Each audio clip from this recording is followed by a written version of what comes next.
જય શ્રી કૃષ્ણ. હલો, આજ આપણે અડદની દાળ ને બાજરાના રોટલા બનાવી. બધા બહુ કહેતા હતા બા અડદની દાળ ને રોટલા ને બનાવો, અમારે શીખવું છે. તો આજ આપણે બ્લોક બનાવીએ છીએ. 3 સીટી વગાડી ને દાળ બાફી નાખી. હવે આપણે એમાં મસાલો નાખી ને પછી આપણે એને પીલી નાખશું. આપણે પીલા વગરની ન કોઈ ખાય, અમે આછી ખાઈ કેમ બા? આછી ખાઈએ.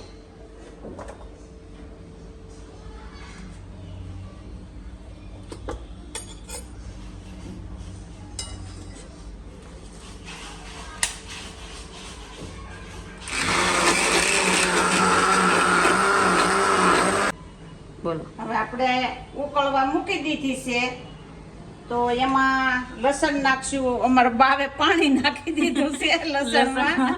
પણ હાલે કેમ બા? હા, હાલે. પાણી લસણ વાળું કેવાય. છોકરા નાના હોય એટલે કઈ આપણું ધાર્યું થવા દે નહીં. આ ટમેટા છે, મરચાં છે, લીલા ધાણા, લીમડો એ બધું આપણે નાખી દેવું. આ મિક્સ કરી નાખી. આ દાળમાં વઘારે ન કરવો પડે, એટલી મસ્ત મીઠી લાગે, બહુ સારી કરવું થાય. હોય તો કરી તો હા, વઘાર કરવું હોય તો કરી હતી, પણ વઘારની આમાં કઈ બહુ જરૂર ન પડે. દાળ ઉકળવા મળી. હવે આપણે એમાં થોડીક છાશ નાખી દેવું. હવે કેટલું બા ઉકળવા દેવાનું? ઉકળવા દેવાની હમાઈએ છાશ સડી જાય. ખાટી મીઠી મસ્ત. ખાટી મીઠી મસ્ત લાગે. બોલો. બાફામાં આપણે નાખ્યું હતું નિમક, પણ થોડુંક એવું નાખી દઈએ.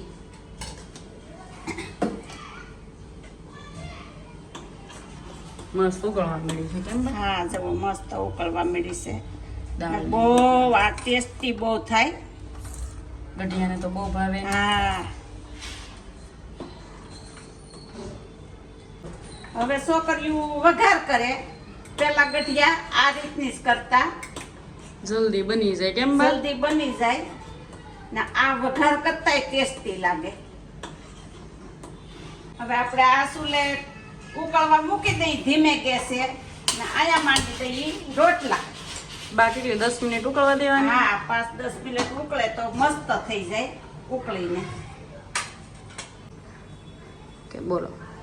હવે આપણે એક રોટલામાં આંબલિયા જેટલું નિમક નાખશું ને થોડુંક પાણી નાખી દઈએ.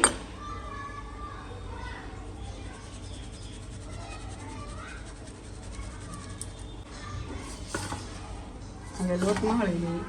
હવે લોટ મસ્તીનો મહળી લઈએ.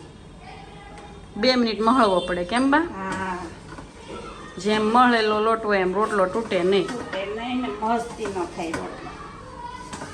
બા દાળની સુગંધ બહુ મસ્ત આવે છે હો.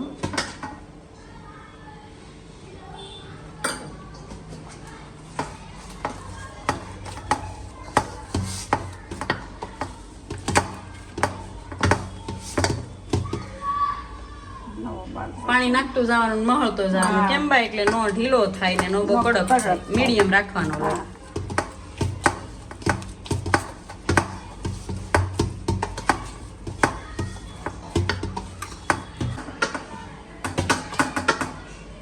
ફૂલ તાકાતથી બા લોટ મહળે છે. તો જ મારી સારો રોટલો થાય. તમે એક ઘડ નાખો પછી બીજા બધા હું ઘડી નાખો.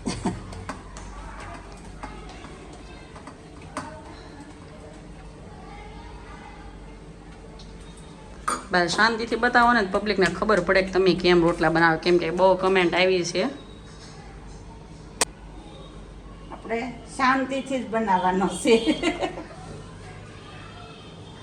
બા થોડાક ઊંચા હાથ રાખો ને બસ. પેલા આવી રીતે આમ ગોળ કરવાનો હા, 2 હાથથી. બે યાદથી. બા આ પ્રોસેસ નો આવડે, થોડો નીચો રાખો તો દેખાય બા.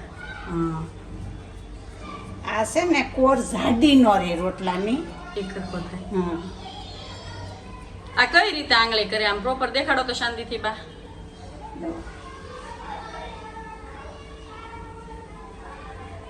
વાહ ભાઈ વાહ.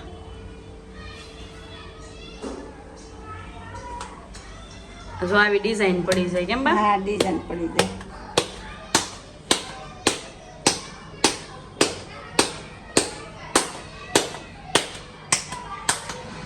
રોટલા ઘડતા હોય ને ત્રીજે ઘેરે ટપાકાનો અવાજ આવે તો એમ થાય કે હવે રોટલો બન્યો એમ.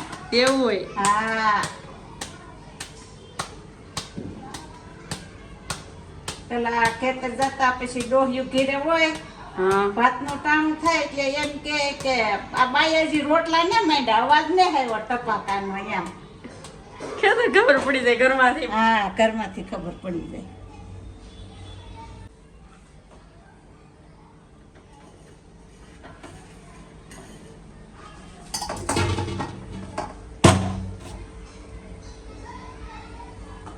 દાળ ને રોટલા ને ખાવાની મજા આવે ને એટલો આમાં સ્વાદ આવે ને ટેસ્ટી બને ને તાકાત આવે. આનથી આ સાચું છે કેમ બા? હા, આ જ હાસું છે. તમારા પીઝા ને તમારા બર્ગર ને ઈ તો હવે બધું ઠીક સ્વાદ માટે. સ્વાદ માટે ને છોકરાને સમજાવવા માટે. બાકી આમાં જે મજા છે એ કાંઈ નથી. હા લીલા મરચા હોય ડુંગળીનો ગાંઠિયો ઠીકે ભાંજી ને. હા ભાઈ વાહ. બા તમે હજી ડુંગળી ઠીકેથી જ ભાંગો કેમ? હા, પણ મજા આવી જાય ખાવાની. ગરમજનું આથણું હોય ગુંદાનું હોય કેરીનું. કેરીનું હોય ખાવાની મજા જ આવ્યા કરે. એ હું કરી નાખી બા એક રોટલો ચડી જાય ને પછી. એવું છે. આપણે રોટલો જોઈ લઈએ પાછળ સડી ગયો તો પછી હજી બે કાસો છે. જોતું જવાનું આ ને જોતું સોડાતું જવાનું જવાનું. સોડવતું જવાનું એટલે એની હાથે ફૂલીને દળિયા જેવો થઈ જાય મસ્ત. બોલજો. હવે આપણો રોટલો સડી ગયો છે. હવે એને આપણે ઊંધો નાખી દઈએ. મસ્ત ચડી ગયો છે. હવે આપણે જોઈ લઈએ આપણો રોટલો સડી ગયો કે નહીં. જુઓ મસ્તીનો સડી ગયો છે. હાલો રોટલા ને દાળ ખાવા. હાલો રોટલા ને દાળ ખાવા. જુઓ હાલો આપણું દેશી ભાણું તૈયાર થઈ ગયું છે તો આવી જાઓ જમવા. જુઓ ડુંગળીનો ગાંઠિયો.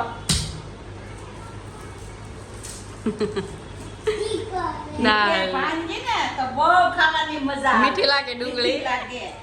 પાપડ છે કેરીનું આથણું ગરમીનું આથણું દાળ છાશ ને દેશી બાજરો